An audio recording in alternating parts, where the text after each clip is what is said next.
E aí, usuários Android, tudo bem? No vídeo de hoje eu vou estar ensinando vocês a como mudar o toque do Samsung Galaxy A01. Então pessoal, eu tinha dado uma pausa aí, agora eu voltei aqui com os vídeos.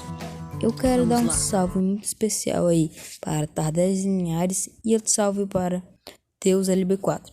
Comentários assim me incentivam a gravar mais vídeos, muito obrigado.